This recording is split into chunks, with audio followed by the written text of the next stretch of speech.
Last time हमने पढ़ा था गॉस लॉ के कुछ एप्लीकेशंस। फिर आज हम पढ़ेंगे आगे के कुछ एप्लीकेशंस जो बाकी थे। बाकी ये थे कि अब हमें फाइंड करना है electric field due to spherical shell. जैसे कि हमने गॉस लॉ पढ़ा, तो net flux equal to net charge inside the close surface divided by epsilon naught. That was Gauss law. First पढ़ा था हमने पॉइंट चार्ज के कारण इलेक्ट्रिक फील्ड कितने होगा के Q by R square. Second पढ़ा था हमने electric field due to a line charge due to a sheet sigma by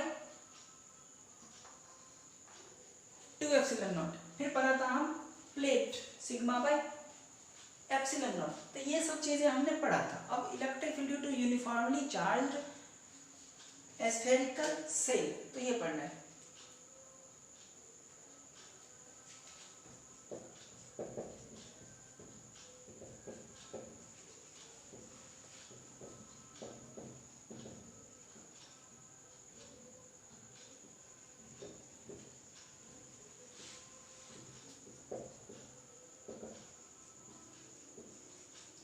spherical shell है, जानते हो स्फेरिकल सेल जो बॉल के टाइप से होते हैं, अंदर हॉलो होते हैं, तो उसके खींच मतलब समझने। Late us suppose this is spherical shell, this is spherical shell. इस पे कुछ चार्ज तो होगी क्यू। स्फेरिकल सेल है जिस पे चार्ज क्यू है, तो इलेक्ट्रिक फील्ड निकालना है इस सरफेस पे, इलेक्ट्रिक फील्ड निकालना है inside this surface and electric field निकालना है आउटसाइड द सरफेस। तो this let this be the centre O and we have to find electrical at point P which is r distance away, next electric field अंदर में निकालूंगा, तो पहले external point पे electric field निकालते हैं। तो जब भी हम गॉस लॉ अप्लाई करते हैं, तो जिस पॉइंट पे निकालना होता है वहां पे हम गॉसियन सरफेस खींचते हैं जो कुछ भी उस चार्ज की इलेक्ट्रिक फील्ड का होता है। तो गॉसियन सरफेस ऐसे खींचते हैं जिससे कि इलेक्ट्रिक फील्ड परपेंडिकुलर और पैरेलल, दो टाइप से हो, इलेक्ट्रिक फील्ड परपेंडिकुलर हो और पैरेलल हो। तो इस पॉइंट पे ये जो स्फीयर है इसकी इलेक्ट्रिक फील्ड तो हमेशा इधर की तरफ होगी, positive charge electric field always perpendicular to the surface पे परपेंडिकुलर होगी। तो इस तरीके से अगर हम इस पॉइंट से ऐसे सरफेस बना लूं, तो उस न्यू सरफेस पे भी इलेक्ट्रिक फील्ड क्या होगी, परपेंडिकुलर होगी, यानी न्यू सरफेस पे इलेक्ट्रिक फील्ड परपेंडिकुलर होगी। It means we have to draw a sphere from this point P, that is called Gaussian surface. Gaussian surface हमेशा बनाते हैं जिससे कि इलेक्ट्रिक फील्ड परपेंडिकुलर हो उस गॉसियन सरफेस पे। तो यहाँ से हम एक गॉसियन सरफेस खींच लेते हैं। तो हम एक गॉसियन सरफेस बना लिए, चारों तरफ गॉसियन सरफेस बना ली हमने। तो electric field will be in this direction, electric field will be in this direction इस गॉसियन सरफेस के, and area will also be in the same direction. छोटे small area will be also same direction में, क्योंकि surface पे perpendicular होते हैं area, spherical surface पे area perpendicular होते हैं, और सरफेस पे रेडियस भी क्या होते हैं, परपेंडिकुलर, रेडियस भी परपेंडिकुलर, तो ये भी परपेंडिकुलर, ये चीजें होते हैं। तो अब हम इसे समझते हैं net flux through this Gaussian surface, electric field and area का net flux through this closed surface, this is called Gaussian surface. This surface is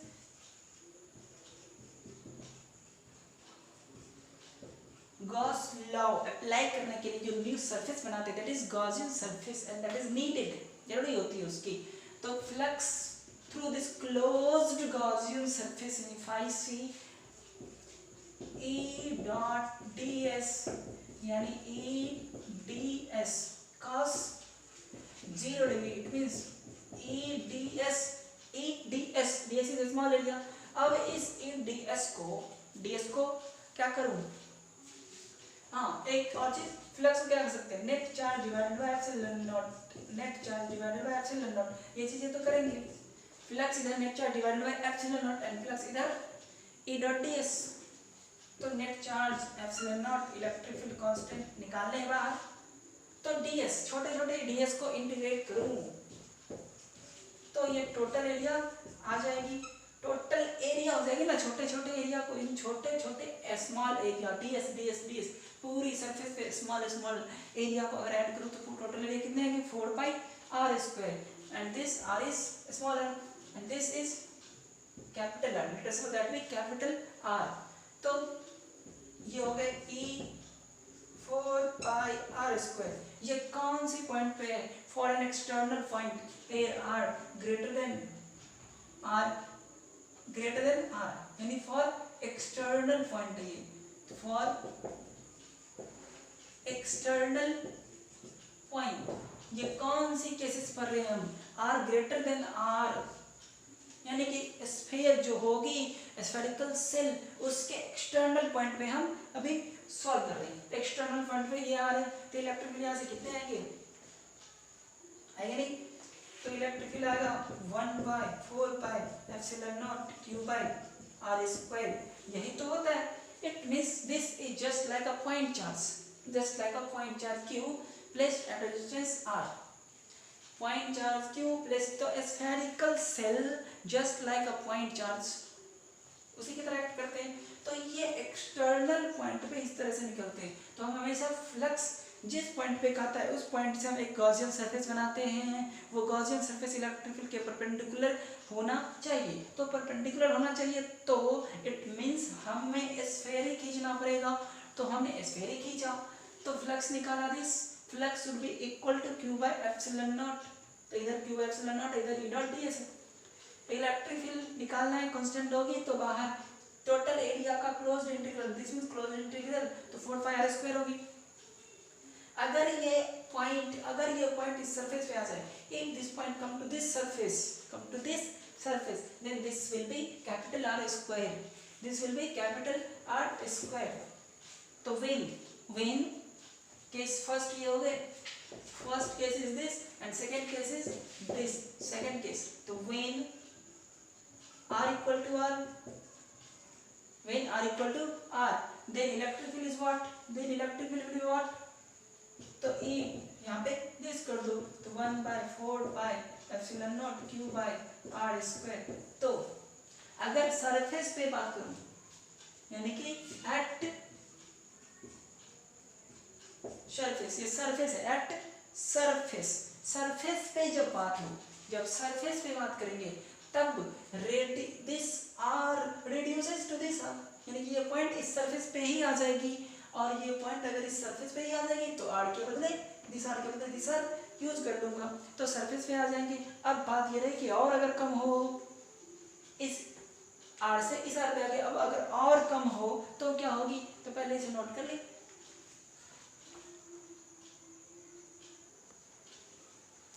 ठीक, तो हमने मतलब स्फीयर के बाहर के पॉइंट पे समझा, स्फीयर के सरफेस पे समझा।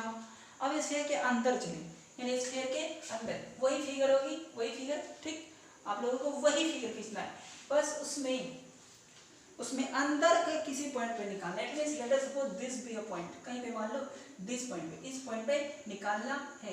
ये पॉइंट को कुछ और कह दो, x कह दो, इस पॉइंट पे निकालना है, सेंटर थे। तो इस पॉइंट पे क्या होगी? तो जिस पॉइंट पे निकालना है उस पॉइंट पे हम गॉसियन सरफेस खींचते हैं। तो स्फेरिकल सरफेस इस पॉइंट से बनाना पड़ेगा। तो यहाँ से स्फेरिकल सरफेस खींचे तो हम ऐसे सरफेस खींचा, हमने ऐसा सरफेस खींचा। ठीक, इस पॉइंट पे था जो x था, तो इसकी रेडियस कुछ तो होगी, late us suppose this radius is r0, इसकी कुछ रेडियस r0 है, तो एरिया होगी 4 पाई r0। तो अब देखा जाए कि जब भी हम गॉस लॉ लगाते हैं तो उस सरफेस के अंदर there should be net charge, तब तो फ्लक्स होगा ना। फ्लक्स होते हैं net charge inside the surface. तो इस सरफेस के अंदर नेट चार्ज है क्या? नहीं है, ये तो हॉलो स्फीयर था ना। हॉलो स्फीयर था, जो चार्ज q था वो सरफेस पे था, अंदर तो हॉलो है, कोई चार्ज है नहीं। ये चार्ज q जो था वो इस हॉलो स्फीयर के सरफेस पे था, अंदर तो था नहीं। अब हमने गॉसियन सरफेस अगर अंदर में बना दिया तो उस गॉसियन सरफेस के अंदर कोई चार्ज तो है नहीं। अगर कोई चार्ज, इसके अंदर नेट चार्ज तो 0 है उस गॉसियन सरफेस के अंदर। दिस इज गॉसियन सरफेस, तो इस गॉसियन सरफेस के अंदर नेट चार्ज क्या है? नेट चार्ज तो जीरो है। अगर नेट चार्ज जीरो हो किसी सरफेस के अंदर then electric field is zero. अब कैसे? तो फ्लक्स तो है नहीं, नेट चार्ज अगर नहीं है तो इस गॉसियन सरफेस से यहाँ पे आर क्या है? R naught less than R है। यानी थर्ड केस में हम इंटरनल पॉइंट के बारे में समझ रहे हैं। इंटरनल पॉइंट ये कहाँ के पॉइंट है? अंदर के कोई पॉइंट है जहाँ पे रेडियस मैंने आर नॉट या आर भी रख सकते हैं, that is less than capital are. Means total जो रेडियस थे उसी फिगर में आप आर नॉट मानोगे अंदर में, तो ये आर से कम थे। तो इंटरनल पॉइंट पे flux through closed surface E dot ds बात तो सही है। इलेक्ट्रिक फील्ड तो हमेशा इधर ही होगी परपेंडिकुलर टू द सरफेस, वही चीजें एरिया परपेंडिकुलर होगी, दोनों के बीच की angle. Electric field will be in this direction and area will also be in this direction. वही फिगर आपको बनाने की जरूरत नहीं है, वहीं पे लिखा गया था, यहाँ पे लिखा गया था। तो फ्लक्स चार्ज इनसाइड अंदर में तो चार्ज नेट जीरो है, क्यों? अंदर में तो जीरो, तो नेट चार्ज अंदर जीरो है एप्सिलॉन नॉट। अंदर में नेट चार्ज जीरो है इसलिए मैंने यहाँ पे जीरो लिखा, मैं एप्सिलॉन नॉट ई बाहर ds ये होगा zero E 4 pi R naught square. तो इलेक्ट्रिक फील्ड क्या हो गई? जीरो। तो electric field inside spherical shell is zero because there is no charge inside that surface. और चार्ज अगर सरफेस के अंदर नेट जीरो हो इसीलिए इलेक्ट्रिक फील्ड जीरो होगी। तो इसे भी नोट कर लो, ठीक है। तो हम समझ गए कि किसी सेल के अंदर जीरो होगी, सेल के सरफेस पे इलेक्ट्रिक फील्ड के क्यू बाय आर स्क्वायर होगी, और सेल के बाहर में के क्यू बाय आर जो कुछ भी डिस्टेंस है उसका स्क्वायर होगी। अब इसकी ग्राफ कैसे बनेगी? तो देखा हमने कि electric field depends on this small R. अगर ये small R less than capital R है तो इलेक्ट्रिक फील्ड जीरो है, और ग्रेटर देन है तो इलेक्ट्रिक फील्ड कुछ और है। It means this is R and this is electric field, ये दो चीजें हैं। तो इलेक्ट्रिक फील्ड ऐसा कुछ है जहाँ पे आर इक्वल टू आर है वहां से तो शुरू ही होती है, यानी सरफेस से तो इलेक्ट्रिक फील्ड बनना शुरू ही होती है, उसके अंदर तो होते ही नहीं है, तो उसके इधर इलेक्ट्रिक फील्ड होना ही नहीं है।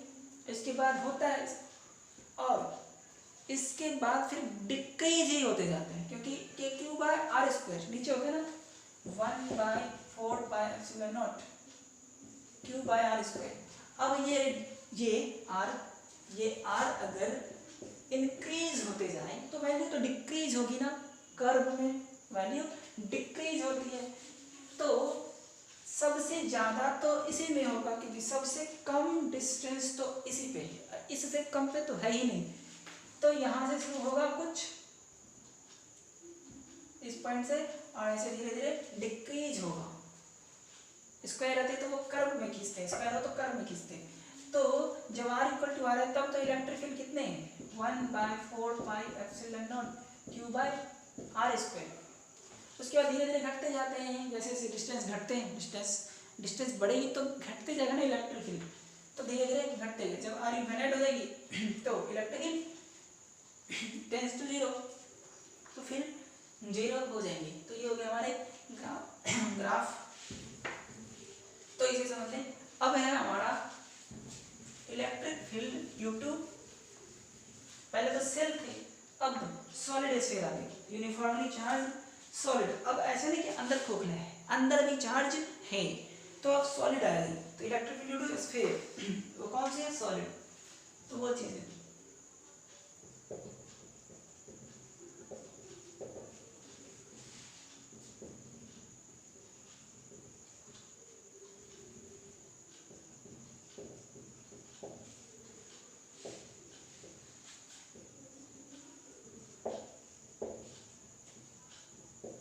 स्फीयर या सॉलिड स्फीयर। एनीवे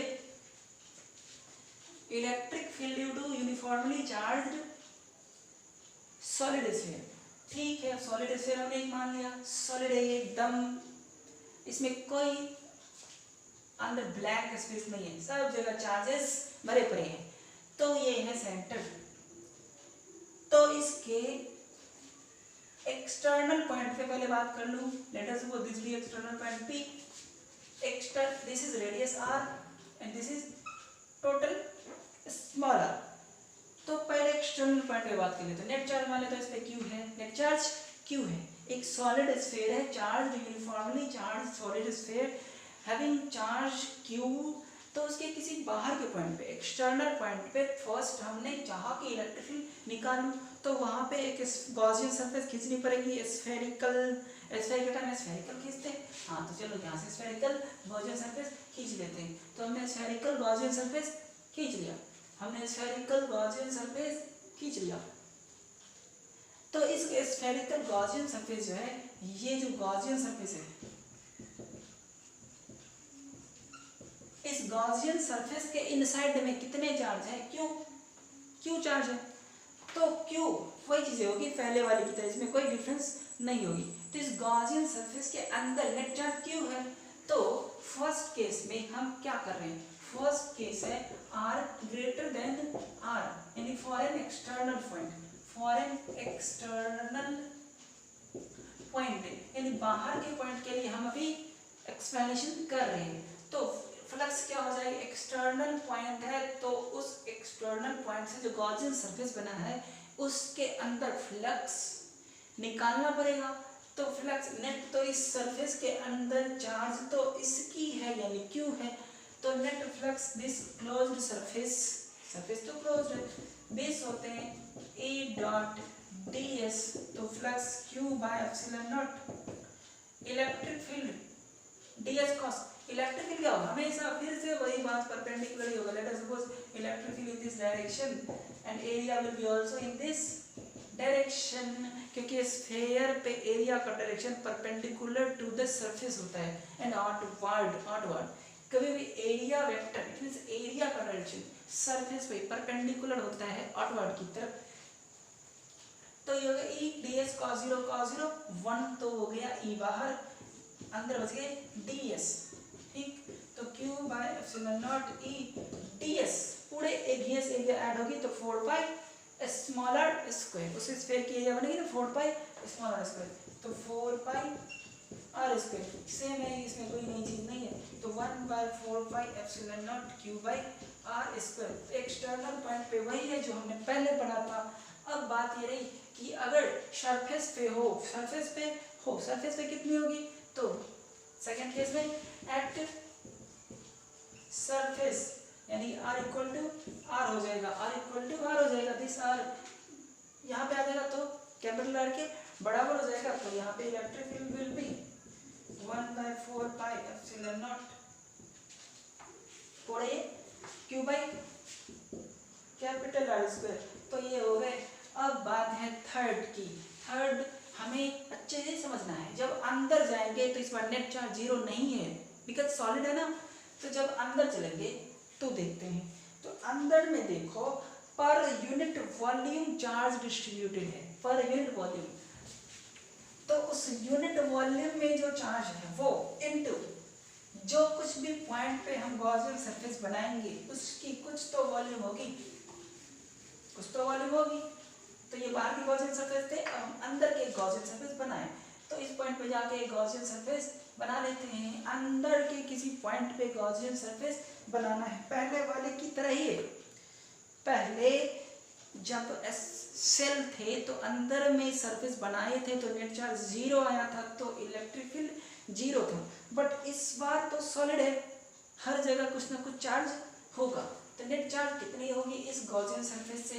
इसकी कुछ तो होगी ना, R0 मान लो, फिर से R0, R0 होता है R0, ये 0 है मीन्स नॉट करते हैं, R0 मान लिया उसकी रेडियस, ठीक है। अब उसमें उसकी वो जो R0 वाले स्फीयर है उसमें कुछ तो चार्ज होगी, क्योंकि गॉसियन सरफेस के अंदर ही हमें चार्ज चाहिए।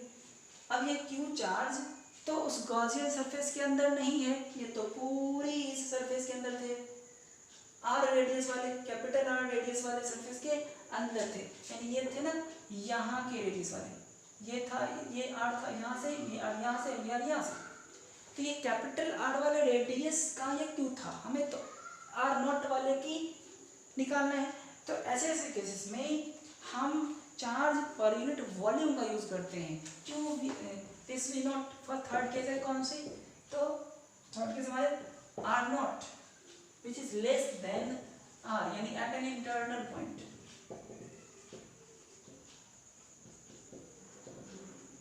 इंटरनल पॉइंट के लिए हम चल रहे हैं R less than R, R naught less than R, तो रो होते हैं यहाँ पे क्योंकि charges are distributed in volume, तो रो होगा this is charge per unit volume, charge per unit volume 4/3 pi are cube, तो रो होते हैं charge per unit volume, total charge original surface के बाय ओरिजिनल वॉल्यूम पूरी capital R वाले, तो हमने ये रो निकाला, ये पर यूनिट वॉल्यूम है।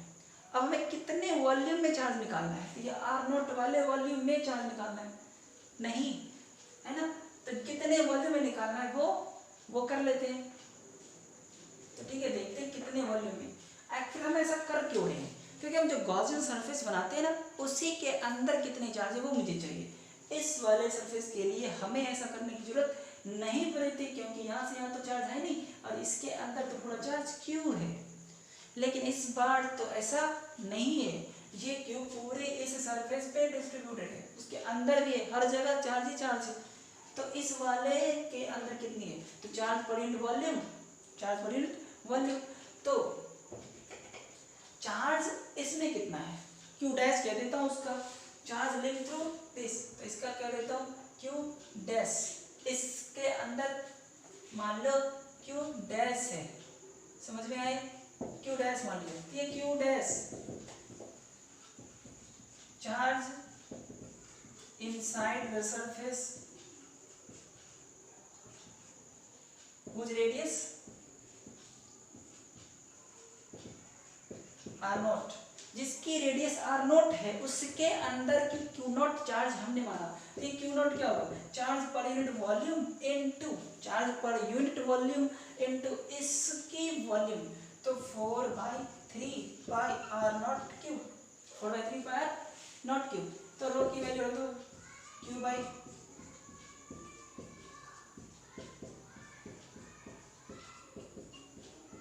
4/3 कट गए, this is equal to Q R naught Q by R Q, ये हो गए हमारे क्यू डैश जो गॉसियन सरफेस के अंदर है।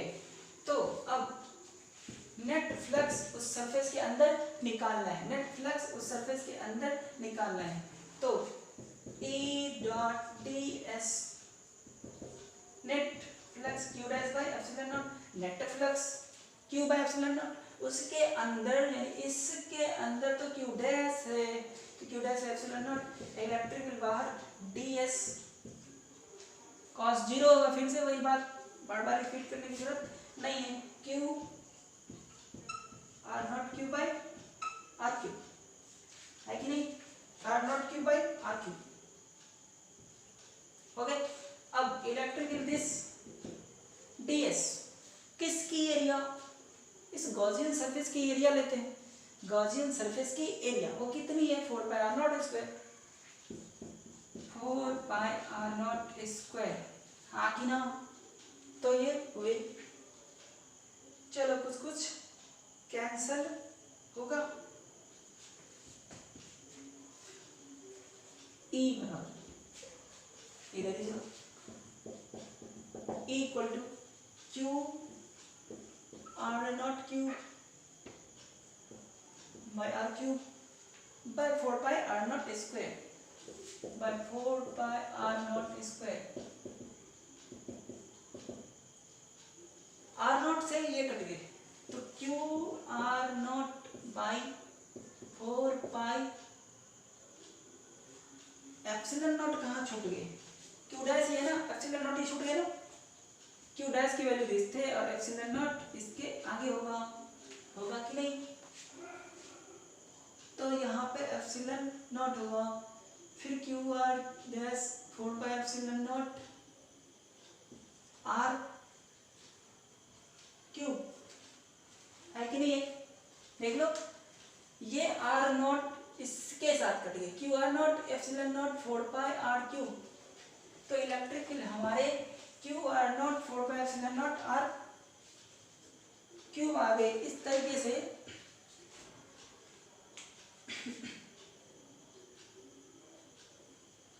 समझ आ रहे? Q R naught by 4πε0 R cube. तो इसे पहले नोट कर लो। ठीक, तो हमने तीनों केसेस पढ़ लिया। बाहर में फिर सरफेस पे दोनों सेम था, बट अंदर में दिस है, अंदर की थोड़ी कैलकुलेशन मतलब ज्यादा है, तो वो भी हमने पढ़ लिया। तो अब इसकी ग्राफ देखा जाए, ये भी just like the same as previous है। तो उसमें क्या थे, इसकी ग्राफ वही चीजें हैं। This is R, this is electric field, एक आर एक इलेक्ट्रिक फील्ड। तो जब आर इक्वल टू आर थे, दिस इज 0।